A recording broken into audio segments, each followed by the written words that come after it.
Number 6 है a school teacher is organising a camp for 72 scout कि एक school की टीचर ने एक कैंप को ऑर्गेनाइज की है जिसमें 72 स्काउट शामिल हैं। He ordered enough food for last scout for 7 days की उन्होंने इतना जो है वो खाना ऑर्डर किया है जो कि 7 डेज के लिए उनके लिए काफ़ी हो। तो फर्स्ट पार्ट है कि how much longer can the food last if 9 scout did not turn up for the camp कि ये खाना कितने दिन तक चलेगा कि अगर इसमें से जो 9 स्काउट्स हैं वो किसी वजह से इसमें से शामिल नहीं हुए।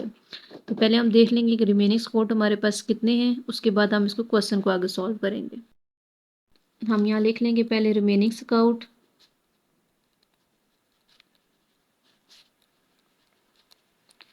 टोटल हमारे पास थे 72 स्काउट्स और जिनमें से 9 जो है वो नहीं शामिल हुए। तो हमारे पास रह जाएगा 12 में से 9 के 3 और यहाँ पे से यानी 63 स्काउट रह गए हैं। अब हमने इसकी रेशो बनानी है। तो हमारे पास रेशो होगी स्काउट रेशो डेज।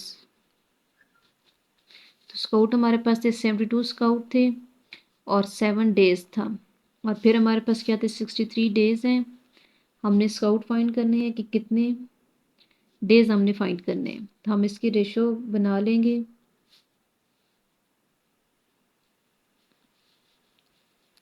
यहाँ पे लिखेंगे 63/72 इक्वल है 7/x। क्रॉस मल्टीप्लाई करेंगे तो 63 × x इक्वल है 7 × 72।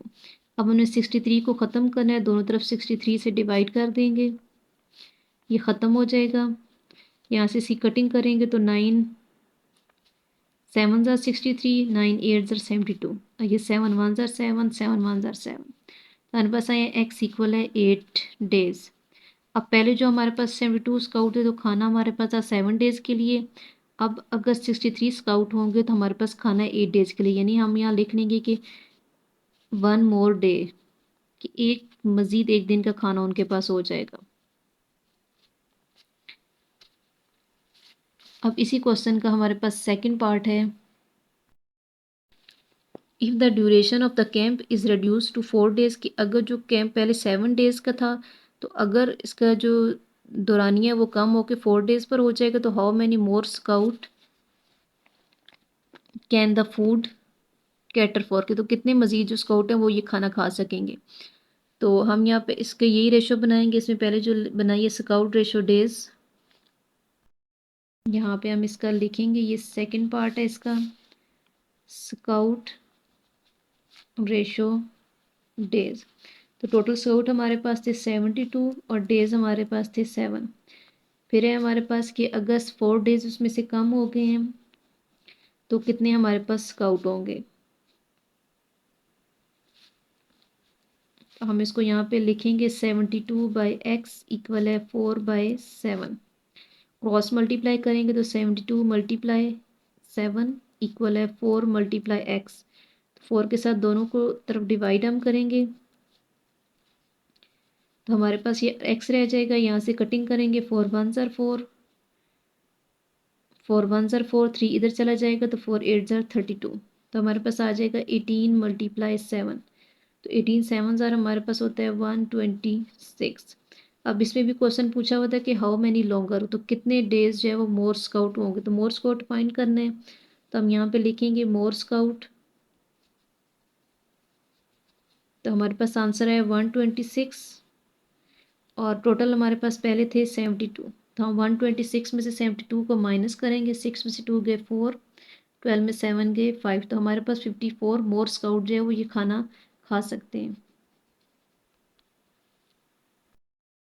क्वेश्चन नंबर 7 है given that y is inversely proportional to x कि जो y है वो x के इन्वर्सली प्रोपोर्शनल है। कंप्लीट द टेबल, हमने इसको टेबल को कंप्लीट करना है। अब हमें यहाँ एक्स वाई की वैल्यू दी हुई है।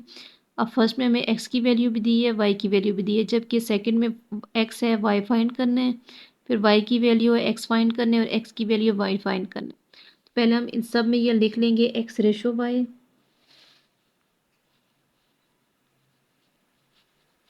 अब हमें पहला तो टेबल हमें दिया हुआ है तो ये बाकी तीन हमने फाइंड करने हैं। तो हम 3 दफ़ा यहाँ लिख लेंगे x रेशो वाई और x रेशो वाई।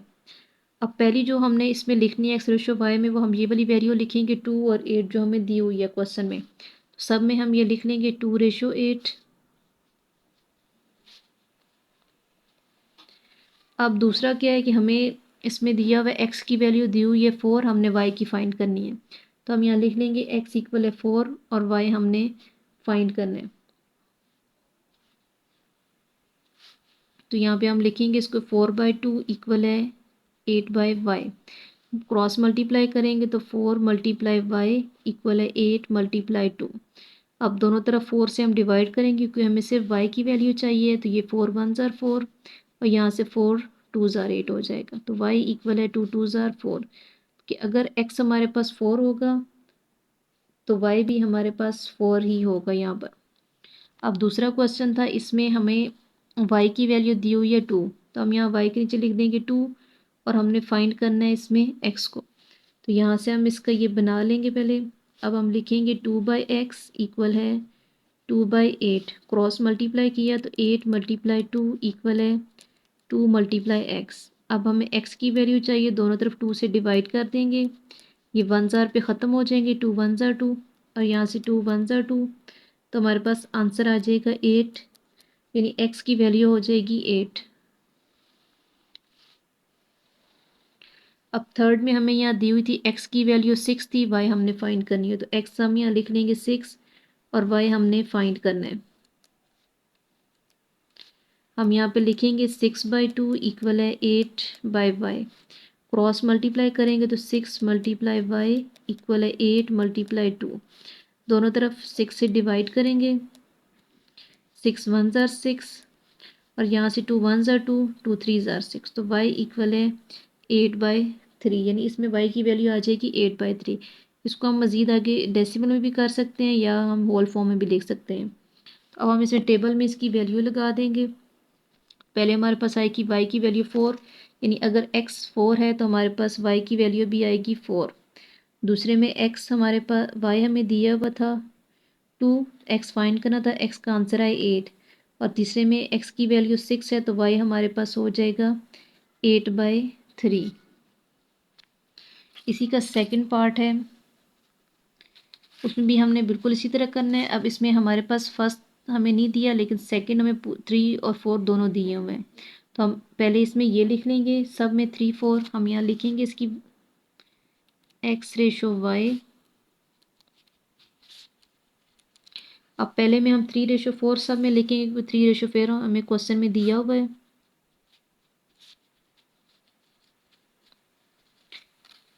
अब यहाँ पे फर्स्ट में हमें x की वैल्यू दी हुई है 2 और हमने y को फाइंड करना है। इसमें हमें x की वैल्यू फाइंड करनी है और y हमें दिया हुआ है 3। हम यहाँ लिख लेंगे y के नीचे 3 और इसमें हमने x को फाइंड करना है।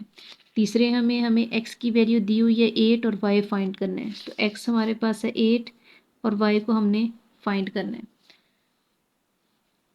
हम इसके ये एरो लगा लेंगे पहले।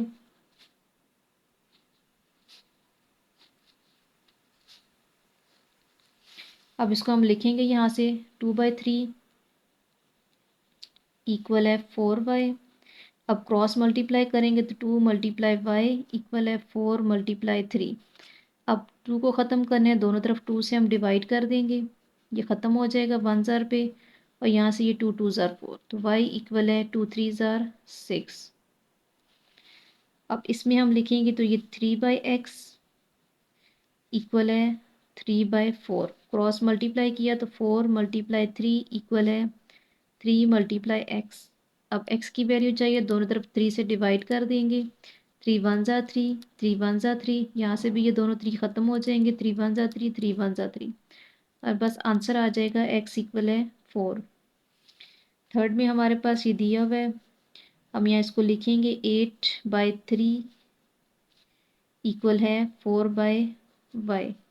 क्रॉस मल्टीप्लाई करेंगे तो 8 × y इक्वल है 4 × 3। y की वैल्यू चाहिए तो दोनों तरफ 8 से डिवाइड कर देंगे। 8 1 ज़ार 8, 8 1 ज़ार 8, यहाँ से करेंगे तो 4 1 ज़ार 4, 4 2 ज़ार 8। तो हमारे पास y की वैल्यू आ जाएगी 3/2।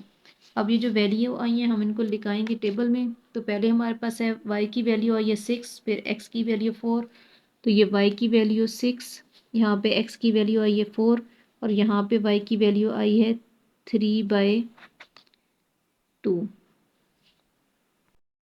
क्वेश्चन नंबर 8 है कि 100 man eat a certain quantity of food in 1 month, कि 100 आदमी है वो खाना खा रहे हैं 1 माह तक। For how many days will the sufficient if 25 man join them, कि अगर इतना ही खाना हो और उसके अंदर उनके पास 25 मैन और हो जाएं तो वो कितने दिनों तक वो खाना चलाएंगे। तो पहले हमारे पास है मैन रेशो डेज, यहाँ पे हम लिखेंगे इसका मैन रेशो डेज। अब हमारे पास मैन थे 100 मैन है और डेज हमारे पास था 1 मंथ था, तो 1 मंथ में हमारे पास होते हैं 30 डेज। अब आगे था कि 25 मैन ज्वाइन देम, अगर 25 उनके पास और हो जाएं तो वो हमारे पास 100 थे पहले, 25 और होंगे तो वो हो जाएंगे 125 मैन। हमने डेज को फाइंड करना है।